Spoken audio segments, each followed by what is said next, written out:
Hey, Helen here, your host.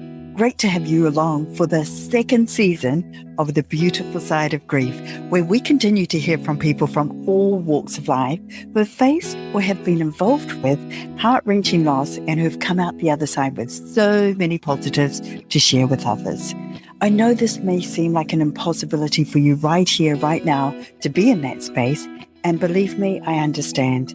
I lost my own gorgeous 18-year-old daughter and only child in a car accident. Yet, here I am 4 years later, sharing my own journey and those of others in the most heartwarming and joyful way. Each and every one of my guests share their own beautiful insights and their strategies for getting through their grief. And through these stories, I hope you'll find your own way to deal with your grief in whatever form that may take. I'll pop my guest links and any free resources in the episode notes, along with my website address if you'd like to know more about the energy work I do, as that was my lifesaver in my own grief journey. Don't forget to subscribe and like so you can keep informed of each weekly episode. So now let's see who our guest is this week. On this episode, we've got Eddie L. Johnson, who is a breakthrough expert, speaker, author, and servant leader who brings joy in life to situations. He's an encourager with an upbeat attitude towards others, and he has a unique ability to find the best in everyone. That is such a good quality. After realizing his purpose in 2017, it became clear to Eddie that it was time to use his personal and professional experiences as a guide to help others feel inspired and motivated. Eddie is the founder and CEO of E4 Inspiring Motivations, a personal and professional development company that specializes in helping business professionals discover purpose, which leads to meaningful and continuous success. E4 Inspiring Motivations also train business professionals to successfully break through adversity so they can adjust and remain productive in their personal and professional lives. Eddie is also the author of the book, Passing the Test of Faith, and is a firm believer that we are blessed in various ways so we can be a blessing to others. That's so beautiful. If you have tuned in to listen to this podcast and episode, first of all, my heartfelt thanks. And I hope Eddie and I are able to provide you with some uplifting information to help you through whatever you may be facing in your life. And may your journey be filled with light and hope. Now, get comfy and let's hear from Eddie. Eddie, so wonderful to have you as a guest today to share some valuable insights. Yes. Thank you for having me. As we were discussing earlier, this is my first international podcast, so I'm really excited about this. Okay, so we're just going to make this a good one so that you go on and do more and more of these, because I feel like what we're going to cover today is just going to touch on so many good things for people to be able to hear and move on with in their own life. So would it be fair to say, Eddie, that your journey started with becoming who you are now, with searching for the foundation of your faith when your young boy was diagnosed with a brain tumor back in 2004? Yes, so very much so. It is very much safe to say that that's the situation. You know, Ellen, when my son was diagnosed with his inoperable brain tumor in 2003, I immediately, when the doctor said tumor, I tuned the doctor out. Yeah. And I immediately went to the only thing I knew that could help me, which was my faith. And I remember literally leaving the room after the doctor left to go outside. And I went outside and I just said, God, I need you to take this out of my hand and take control of this, because there is nothing I can do. Well, in going through that time with my son and his diagnosis, there were several things that were happening, and it really confirmed for me that my faith was working. I'll give you a good example. Yeah. I was being strong. I'm relying on faith, and I would every now and then have these rough moments where the weight of the world was on my shoulders. And what I ended up noticing is every time I had that rough moment, there was a song that would come on the radio by an artist by the name of Yolanda Adams. And she sings this song that essentially says, this battle is not yours. And that was like a confirming thing for me that this is not my battle to fight, but it's his battle to win. So that was one thing. Fast forward a little bit. My son, Kendall, he did pass 1 month before turning 4. And after that, several people came to me and asked, where did you get faith that way? I don't think I have that kind of faith. So after hearing this over and over again, I started wondering myself, where did I get faith to trust God with something so big? Yeah. So I actually sat down and I was doing some reflecting, trying to find the foundation of my faith. And I ended up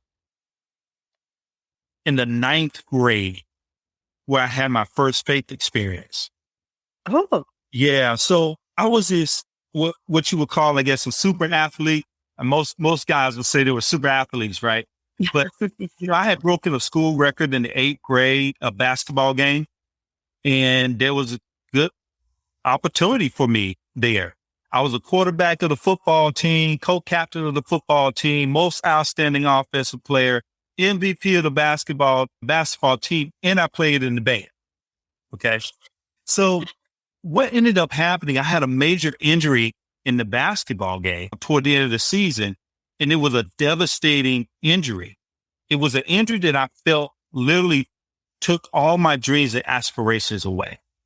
I had messed up my hand. I had to have surgery and all that stuff. And I also did track. I did the high jump.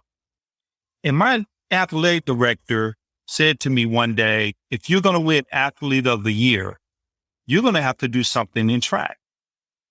Now, that was a devastating thing for me to hear because I had no confidence. I couldn't win a track meet. I got this big pillow wrapped around my hand so I don't fall on my hand, because if I broke my thumb again, I would lose it.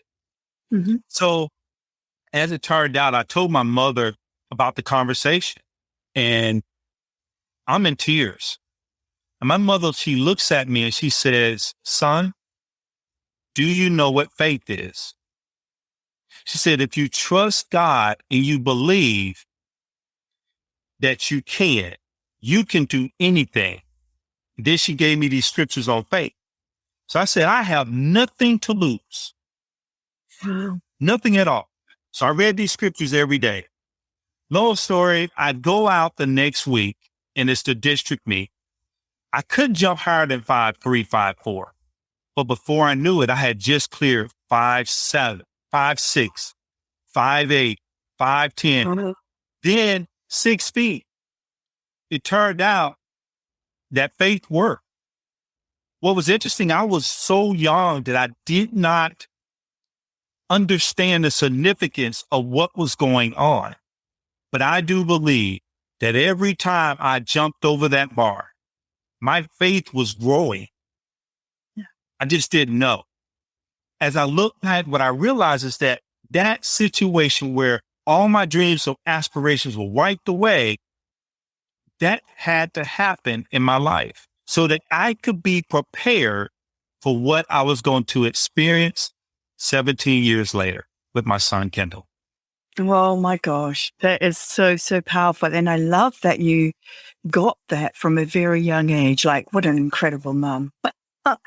Just to give you that and inspire you, and that to be a fantastic foundation for the rest of your life. Yes. I am so sorry to hear about your loss of Kendall. I mean, I know how heartbreaking that is as a parent myself, losing a child, and it's an earth-shattering event, and that so many parents struggle to come back from, and certainly to come back to be able to then live a life of joy and happiness. What was it about that situation that enabled you to do that? Because something very key you said is that it sounded like you just stepped back and let your faith take over. So the natural instinct of most parents would be, I need to fix this. I need to make this right for my son. I need to, do. So what was different once you realized your faith was kicking in and you just needed to hand that over? Well, you say, my mom sharing that with me. My mom, I like to say she's full of wisdom. And my mother used to always tell me that when you're faced with something and you pray about it and you turn it over to God, you actually have to let him deal with it. Yeah. Now, that's a hard thing to do when we have a child that's ill and they're telling you that they can't do anything. He had what's called an intrinsic tumor. Basically meant it was within his brainstem. Brainstem, yeah. Oh, yeah. So they could not go in and remove it or do any surgery, right? But my mother would always tell me that. And I knew in that moment, at the very beginning, that if I would have a chance of getting a good result out of this, I have to trust more than I ever trusted before. Wow.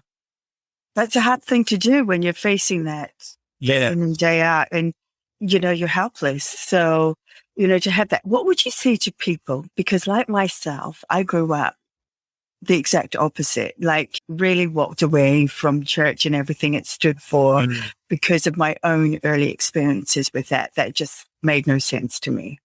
But I feel like I have always had a very deep inner spiritual faith.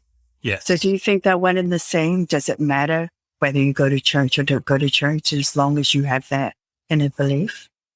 As long as you have the inner belief and, because of my Christian walk, you've accepted Christ for yourself. When that happens, we're there. Now we have to grow in it. And then growing in it, it means that bottom line, it doesn't mean that everything is going to be okay because things are still going to come. But what happens is we have to be willing to grow. We have to be willing to make a change from ourselves, from that infant believer to that teen believer to that adult believer, as an example. That's the key to life, isn't it? We have to be willing to grow, whatever we've been faced with. Okay. So what happened in 2017 that took you away from the very successful leadership roles in professional credit management to being a motivational speaker and the founder and CEO of E4 Inspiring Motivations? Thank you for asking that question. You are welcome. Well, here's the thing. I after I graduated from college, I went to go work for this super amazing company. And over the years, I moved from position to position. I was moving up the corporate ladder. And I had finally gotten to this one position of regional credit manager. And this was a big deal to get to that role in that place, because it meant that I was helping make major decisions for the company I was with within the credit department. In other words, I had a seat at the table. Yeah. Well, in 2017, the company started going through some transitional things.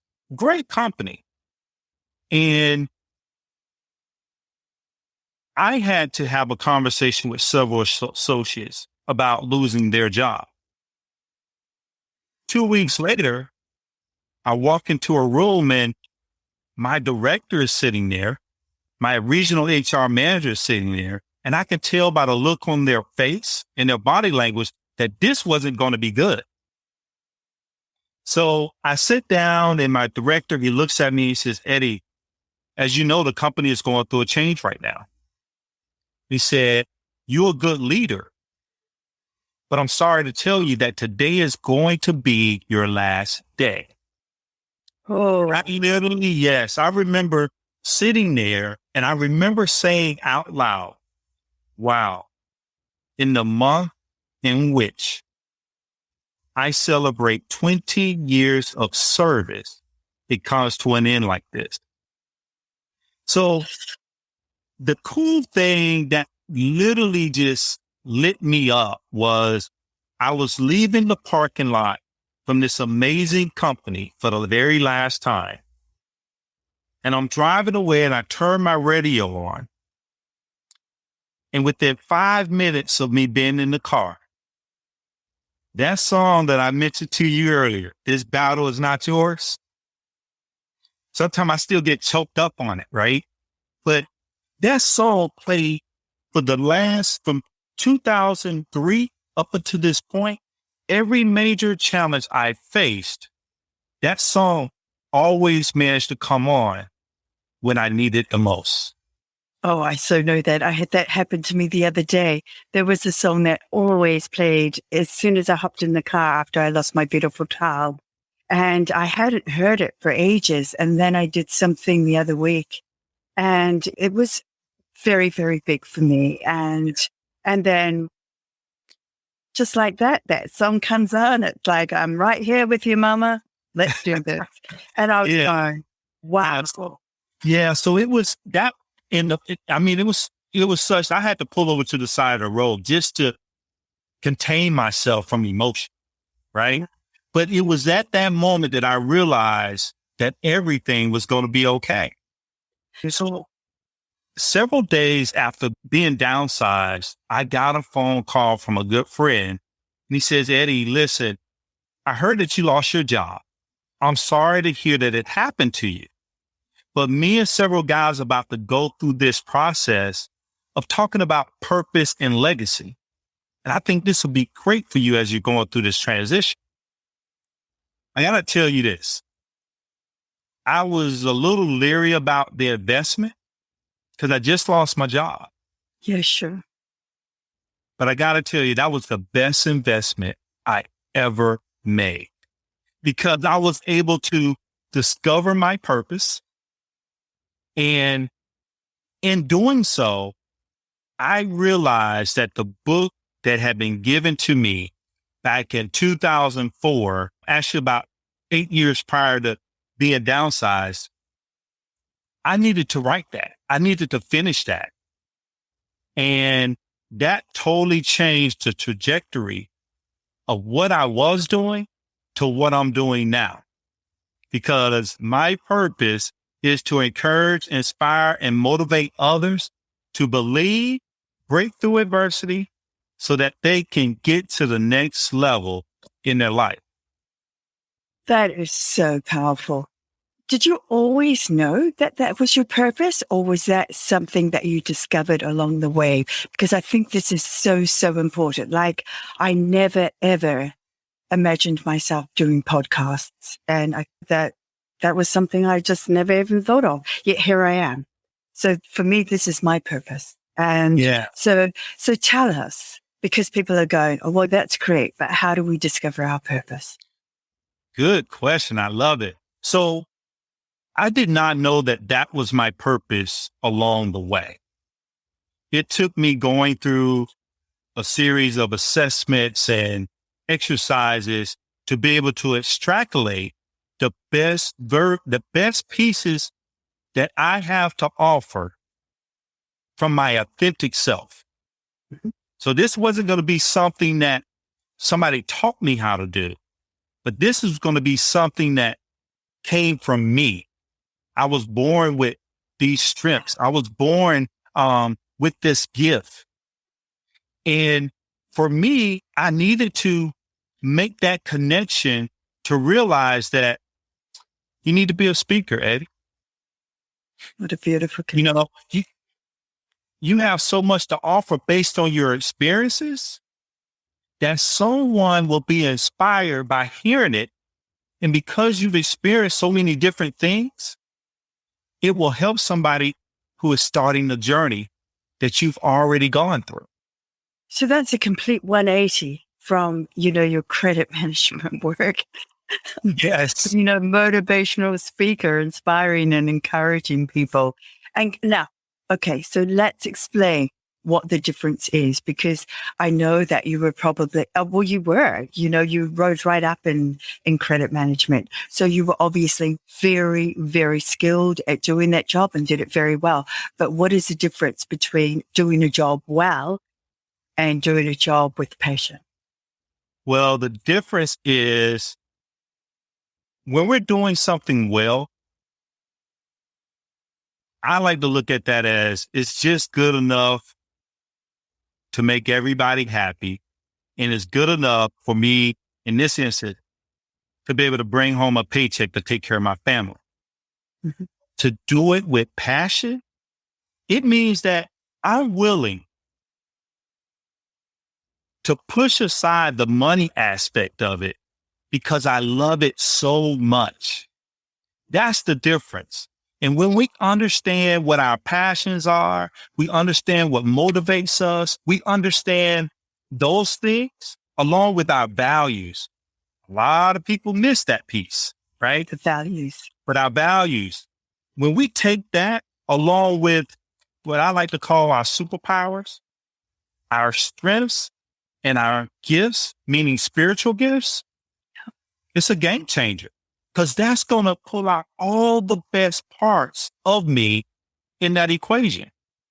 So I love this because this is another point that people get hung up on. And I got hung up on this because for me to change my life meant that I literally walked away from financial security. I walked away and that was very, very scary for me to do, and still is. But I wake up every day so happy. Yeah. And I never woke up every day like that before. And so it's being able to trust the process that there is something bigger, because for me, this is taking time. So I'm not instantly going from, where I was successful into something else now I'm super successful in. Yep. That's providing a really good income for me. So now I just want to be able to let our listeners know that it very much comes right back to that trust thing. Having the faith to know that when you're finding your purpose, that's the direction that you need to be heading in. So thank you so much for sharing that. That's incredible. So you talk about 3 fundamental steps for overcoming the storms of life, so that you can sort of overcome anything, whether that be financial, to do with relationships, to do with grief, to do with loss of a job. It doesn't matter what it is, really, does it? So what are these steps? So the steps that I've shared in my book are steps that I've actually used myself in my personal and professional life. I like to explain that to people because I have to be practicing it to be able to say that it does work, right? So the first thing is we have to have faith. We have to be trusting God to do something on our behalf. We have to be expecting Him to move the mountain that's in front of us. The second step is we have to start the journey that we're facing with the right attitude. And I'll tell you, that is so key because it's our attitude that sets the tone for the rest of the journey that we're on. If we have a negative attitude in the very beginning, it's easy to be stuck in the situation that we're in. So that's the second step. The third step, we have to be patient. And that's a hard thing for everybody, right? But we have to be patient. It's amazing. When we take the time to be patient, it allows God to be in control. When we take the time to be patient, it allows our faith to grow. And in being patient, we avoid serious mistakes that may happen if we are not and we're trying to rush our way through, which we typically do because it doesn't feel good, right? So that's the third. And then the fourth step is we have to be listening to hear God's voice. listening for guidance. How do I navigate this day with what I'm feeling? My emotions are all over the place. I want to do this, I want to do that. But we're taking the time to listen. He will tell us which direction to take. And the best way to be able to listen is that we have to be still and be quiet to hear. And many of us don't be still. We let all the things around us control what we're doing. So what does being still look like for you? Yeah, so some people call it meditation. I like to call it quiet time, as to where I pull away from everything that's around me. My children, I have a place in my basement that I go to, and my kids know if I'm going down to my room, my prayer room, they know that I need silence. Yeah. So quiet time for me is what it looks like, is being still, being quiet to hear that very faint voice that we need to hear. Because many times we're looking for an audible voice because we're used to it. We walk outside. If you walk outside right now, you're going to hear probably birds. You're going to hear traffic. People may be talking, kids playing. But in order to hear God's voice, we have to be still and be quiet. So it's not external, it's internal. That's what we're listening for. It's all coming from within us. Yeah. And I like what you say about patience as well, because sometimes we can get in our own way by trying to make something happen. And I like that you just said, just step back and let it find its own time, because things happen. Sometimes things have to clear before something else can come through. And if we're so busy making it happen, we don't allow that to happen. So, Correct. Oh, these are so good. I just love these. I know that there are so many people who, not just through grief, who are questioning their path. And I'm going to use some examples that you have on your website because they are so good. And I want people to understand what this looks like, this questioning looks like. So is it like when you're tired of doing the same thing and you feel like should be doing something else, or you feel dissatisfied and frustrated because you're not doing what you should be doing? The third one is that you're searching for what you're supposed to be doing in your life.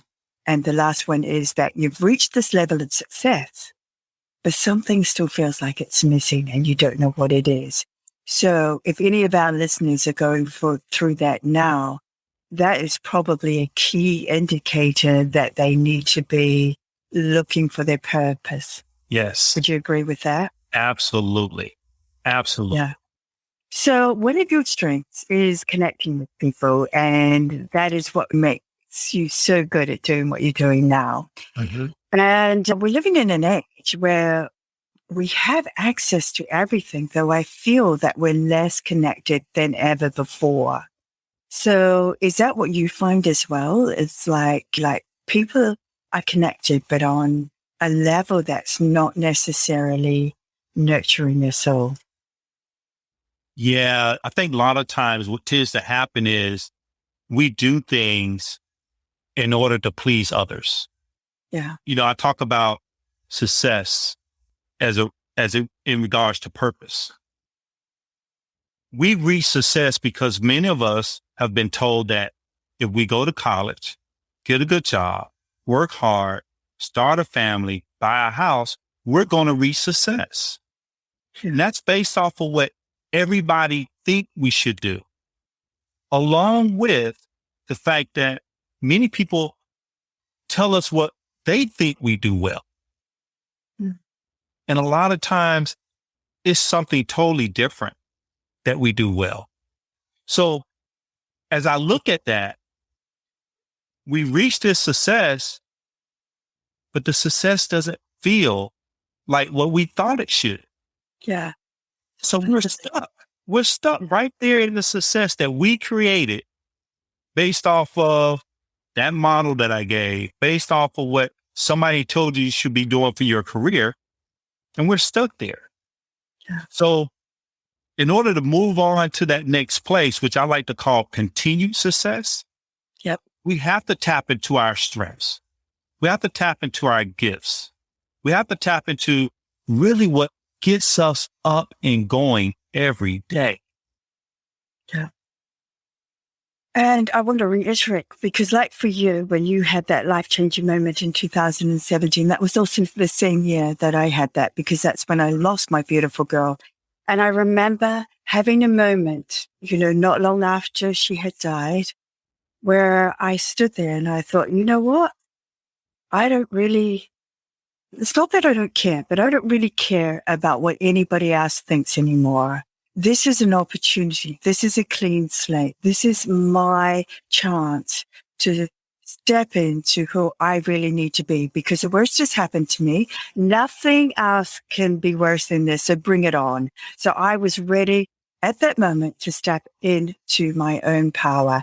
And I had been pretty much a yes person, doing everything that you said, trying to do all the right things that everybody else thought I should be doing in the way they thought I should be doing it. But I wasn't doing what I needed to be doing for me. And I think this is key to our conversation, is that it's the adversity that we face, and sometimes the biggest storm that we face, that actually clears the way. Yes. Yes, absolutely. It's interesting. You were just saying about doing what we were created to do. Taking a step away from what it was that we did, and people not understanding why you're making this change and at this time. Yeah. What was interesting was when I got downsized, I had several people who said, Eddie, take a couple weeks off and then just start looking for another job. Well, again, I had been given this assignment to write this book that I tried to run from. And my thing was, I'm going to focus on this book. Yeah. I had several people say, hey, you can look for a job and do the book in the evening. No, that wasn't going to work, because I know that I would have fell back into that trap. Yeah. So I said, when I'm done with the book, if this is what I need to do, I'll go and look for a job at that time. Right. So that was so critical for me, but it allowed me to understand better what I was created to do. Another thing too, I'll share with you is I remember working on my purpose statement, and I was sitting at my dining room table, and I had been sitting there for several hours writing on the book, working on the statement, and I was exhausted mentally. So I took some time and I went to read a devotional that I had gotten for the day. And it came out of the book of Mark, and it says, this is a summary of the scripture. It says, but my life is worth nothing to me unless I finish the work for which I was given to do. And I gotta tell you, I'm a pretty emotional guy. Most people don't know that unless you're really, really close to me. And I lost it because I'm like, wow, I'm working on this purpose statement, which basically means this is what I was created to do. And now I'm reading this scripture. I'm reading this word that says my life, Eddie, you can go out there and do a million things. You can go out there and make a lot of money in corporate America, but it won't mean nothing. Yeah. And that was key for me. Oh my gosh. That is really, really powerful.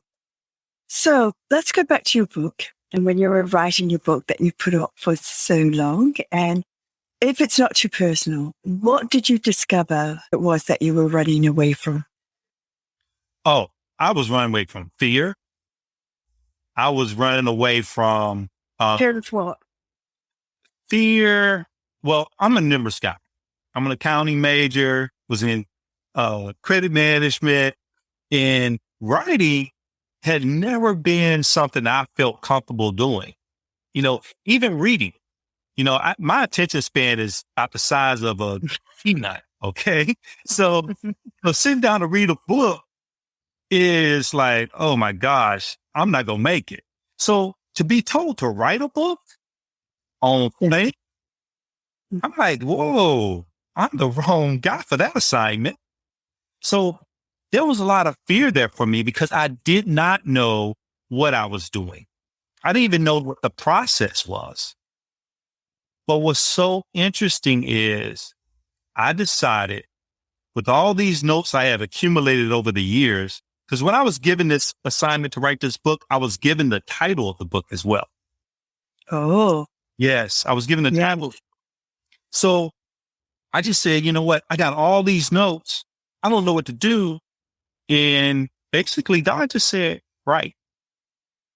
And everything that I wrote came from him. So I had that fear of inadequacy, fear of wondering what others might think. I had this fear of doing something that I know I just can't do. Fear is such a big thing that holds us stuck. Yes. Stops us from moving forward, stops us from stepping into what we really want to do. And I love that saying that 85% of what we fear never, ever eventuates. Right. And of the 15%, most of it you can just manage in a heartbeat. So really, if we can just live by that and face our fears and move through them, then we'd be moving into a path of what we need to be doing. And that's so, so special. I love that. Yeah. Yeah. So, oh gosh, speaking with you today is like so inspiring. You're doing exactly what you say you do when you do your motivational speaking, because, it's so empowering. It's so inspiring, and it's so grassroots. It's what you've probably always known on some level that you needed to be doing. You just had to find it. Yeah. So we're probably going to just wrap it up now, but I just want to sort of finish off by asking you, what is the best thing that's happened to you today or this past week? So I would say today is being on this podcast with you. Oh, whoa. That's so cool. Thank you. I have been looking forward to this since we actually booked it. But today I've had a lot of excitement about being able to talk with you and your listeners. So that's the best thing that has happened to here recently. That's pretty cool. I'll take that. Okay. When you have moments in your day where, everything turns to custard, things are not going well at all, what do you do to pivot away from that, to put you back on track? Yeah. So as I mentioned, quiet time is my stress reliever. Pulling away from everything just to decompress. Yeah. Just to calm myself down and focus on a lot of times being grateful and focusing on the blessings that I have. Because when I think about the blessings that I have and I've received in my past, and I know it's going to come in my future, it gives me a sense of comfort that whatever it is I'm dealing with, it's only for the moment. Yeah. Oh, that's such an amazing feeling. And sometimes we get lost in the emotion and we forget to step back and just realize, hey, I've had some pretty awesome stuff happen in my life in moments. So if I just trust that will come back again. Yes. Yeah. So it's stepping away from the emotion. So what are your takeaways that you would like to leave our listeners with? Well, I would leave the listeners with this, is that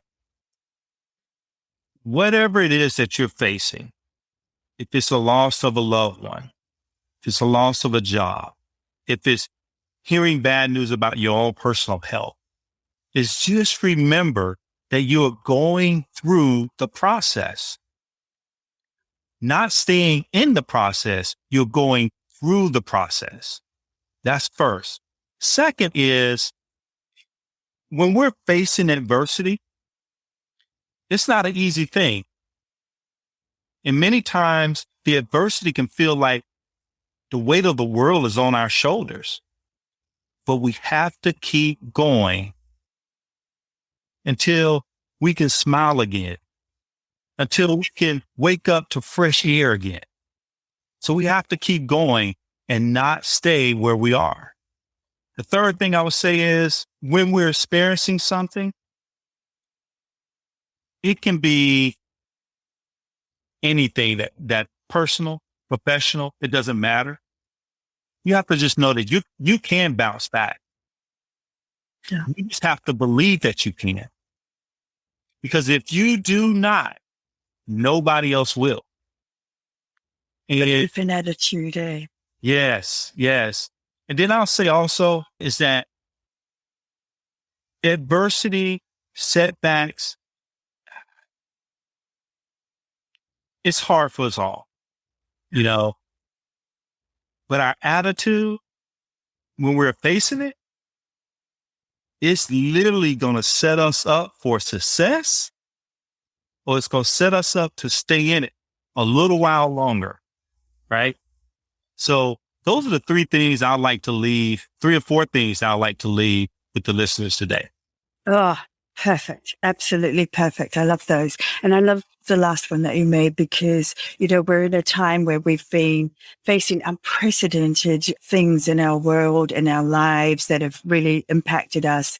But I see out of that some people doing amazing things. They're taking the worst and turning it around and bringing so much good to others. And I truly feel that we're being tested at this time to actually connect more with community, to connect more with our brothers and sisters and connect back to the people around us, because those are the things that hold us through when everything else gets taken away from us. Absolutely. I'm going to say this one last thing about you just missing a word that is key. You said test. We're being tested. And as you know, the name of the book is called Passing the Test of Faith. Yeah. So interesting enough, this is something I'll never forget my mother telling me. Matter of fact, when I was in ninth grade, she was talking to me about faith. She said to me, you have to look at the situation like this. Let's say that you're in the ninth grade right now, and you've gone through all this preparation to get here. And you have to pass this test, because if you don't, imagine yourself going back to the seventh grade and starting over again. And that was like a game changer as well, because nobody wants to go backwards. So when we're facing, regardless how hard it is, we have to pass the test. Oh, that just gave me chills, because that's how we have to look at it. We have to actually take it back to really simple explanations and really simple steps that we can all do, regardless of the situation we're in. Yes. Now, how can people get hold of you if they're keen to contact you or get hold of your book? How do they go about doing that, Eddie? Actually, they can go to EddieLJohnson.com. That's my website. And there on the website is everything that you want to know. I'll also give you this. We're talking about overcoming adversity. We talked about faith. I actually created an online course. Yeah. Just around that. It mirrors the book. Yep. So if you would like to get that online course, you can go to thebreakthroughplan.com. Thebreakthroughplan.com. Now, I will have the link to all of these in the episode notes. So if people want to go back and have a look at it later, it's going to be in the episode notes. And Eddie, there's one more thing I want to share with our listeners, because while I was doing my research on you, as I do, I saw your Facebook and you have what you call a thinkable moment. And I just love this. So I'm going to finish with, life is just too busy for most of us to slow down. be still, and be silent. However, when we take the time to do this, it shuts the noise down just enough to hear the most important message being spoken. Are you taking the time to hear the message being spoken just for you? Or are you allowing life to be your messenger? Yes. That's so beautiful. Maybe. Oh, Eddie, what an absolute pleasure to be speaking with you today, to be hearing so many really, really good life lessons that you've shared with our listeners so that they too can take these and run with these in their own life. And great, great information. I'm really grateful to have you. Thank you so much for having me. Hey, thanks for listening. If you enjoyed this episode today, be sure to share it with others. Hit the subscribe or like button so you can be notified of each weekly episode. Also, let me know how I'm doing, especially if there's more you'd like to know that perhaps we didn't get time to touch on today or in past episodes. And if you're after resources to help you out on this journey or more about the energy healing work I do, hit the Healing to Be You link. That's the word healing, number 2, letter B, letter U.com. So until next time, be kind to you and thank you for joining us on the beautiful side of grief.